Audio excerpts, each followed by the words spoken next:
Hey, what's up gamers? Enforcer 5150 here, and we're back. We're going to go ahead and go through some of the patch notes of Helldivers 2 today, February 11th, the 01/002/103, which I don't know why they keep on doing patch notes like that. It's really annoying, but whatever.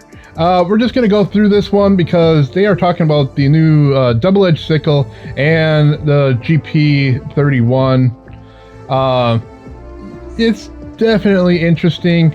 Anyway, it's saying it's been interesting, as I was saying, it's been an interesting week with a patch that had few unexpected slip-ups after testing and balancing. The wrong versions of some files of our new Warbond items were shipped, which wasn't part of the plan. Misaligned scopes also made an unwelcome return, a bit in a new form. Some bugs really are persistent, aren't they? So with the double-edged sickle here, I want to mention it right away because it says it was meant to start with light armor penetration and build up to medium as more heat build up, but it launched with medium armor penetration right away, even with zero heat, which I thought that was actually kind of good because we definitely needed that extra oomph in a sickle because it's supposed to be double-edged, more powerful. So, I mean, it wouldn't be any better than the normal one.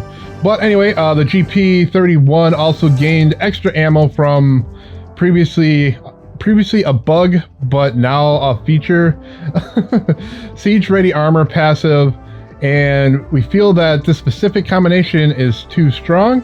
Yeah, they nerfed this one. We're a huge fan of big booms, booming big, to quote, yeah.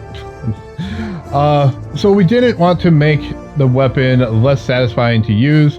We still want it to bring democratic tears to your eyes every time you use it, like it does for us. However, we'll be addressing how easily it is to access the ammunition for it, ensuring it requires a bit more effort to use to the full effect, which kind of sucks.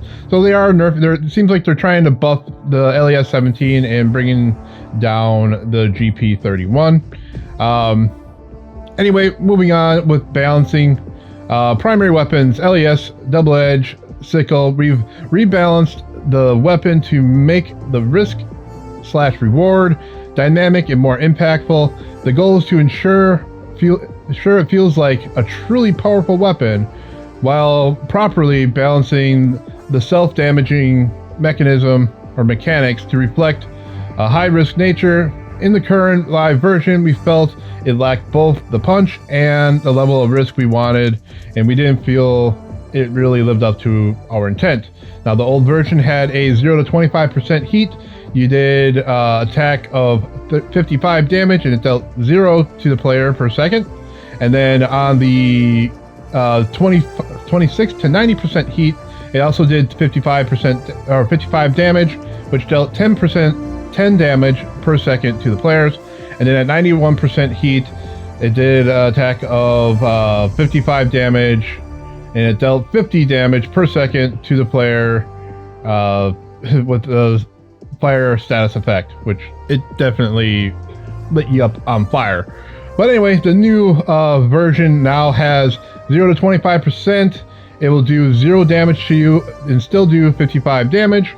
And then we will go to 26 to 50%, which will do 55 damage and do 10 damage per second to the player. And then at 51 to 90%, it will do 70 damage, and then it'll deal 20 damage to the player per second. Now that's, it is better, but 51 to 90%, that's a really strange range. But, I mean, it is better. In all actuality, it is better, but I'm still thinking it's not going to be that useful to use that often. Anyway, 91% heat will also do 70 damage. It deals 50 damage per second to the player and give you the status fire effect.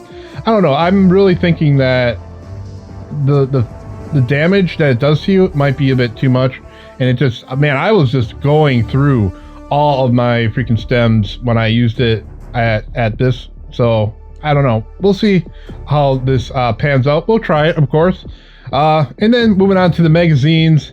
The starting magazines increased from 1 to 2, and then spare magazines increased 2 to 3, which that part is nice. I was kind of bummed that it only gave you the 2, where, you know, the sickle, you know, you got 3, which I thought was already a fair nerf that we got on the sickle when we first had, I think, 5 clips on it, because it was a bit much. But yeah, I think they definitely needed to increase the magazines. Anyway, the GP-31 sidearm. We have seen a lot of mixed player feedback for this weapon and how certain players feel it trivializes some of the harder content, whilst others feel it plays just fine and it's a great addition to the game. We have carefully opted for an approach where we'd like to reduce the ease of access to additional ammunition while maintaining the weapon's core identity as a powerhouse. This means players will need to put in more effort and strategy to maximize its effectiveness at the cost of some armor and booster synergy for this specific weapon. We will continue to monitor these changes, so please provide us more feedback. Anyway, the GP-31 is no longer influenced by the Hellpod optimization booster or the Siege Ready armor passive. So yeah, they nerfed it out a bit. Not too bad, but yeah, I'm definitely thinking it was not a good nerf on it. Anyway, they do have a few fixes that they did, crash fixes, and some priority issues. Fixed a bug where scoped aim center was misaligned with the projectile's fire trajectory, affecting all weapons, but notably when aiming down sights to ADS. So, you know, that I kind of noticed on some of the newer weapons. So good thing they have that fixed right away. All right, moving on to crash fix hangs and soft locks. Fixed a rare crash that could occur when joining someone who says swapping weapons. Interesting. Fixed a rare crash that could occur when hot joining a mission with the safe artillery objective present on the planet. Fixed a crash where subtitles were shown and the language was changed. Also, they fixed a crash where shutting down the game while in a cutscene with the Democracy Space Station. Also fixed a crash when changing language during a mission. Also, they fixed a crash related to switching the languages. So a lot to do with languages here. Fixed a crash that could occur for other players after a player disconnects from a session, and also fixed a crash caused by emoting right after dropping a support weapon. I noticed they didn't fix the one where somehow an Illuminate ended up on somebody's ship, which was freaking interesting. I wish that would have happened to me. I would have definitely liked that. Would have been fun.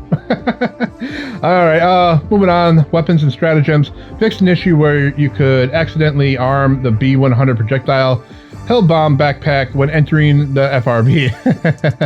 So yeah, I guess sometimes accidentally you would arm your Hell Bomb in the FRB. Didn't happen to me. I haven't been using it that often, but I'm glad they have that one fixed. Miscellaneous fixes.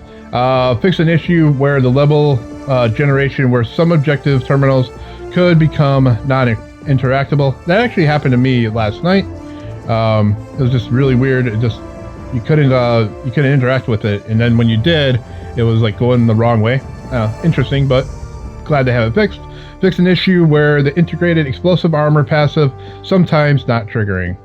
Anyway, that is all of them. I mean, it's a short patch today, but it's interesting how they wanted to buff up the LA-17 and then bring down the GP-31. I think the GP-31 might have been fine where it was, and the ammo for it just doesn't make it worthwhile for me to bring with me too often, and like always having to try to get more ammo. And now they're making it a little bit harder. I don't know. We'll see how it goes, though. Let me know in the comments below. Do you like this patch? Do you like that they buffed up the double-edge sickle? Or do you think that's actually a nerf on it? I don't know. I mean, they have more damage to it, so technically a buff, but it's still going to do damage to you. I haven't been using the double-edge sickle too often because, man, I went through so many stems using that thing. Anyway, that is all we're going to do for this video today. Make sure you hit that like button. Definitely subscribe if you're new to the channel. Y'all take care and happy gaming.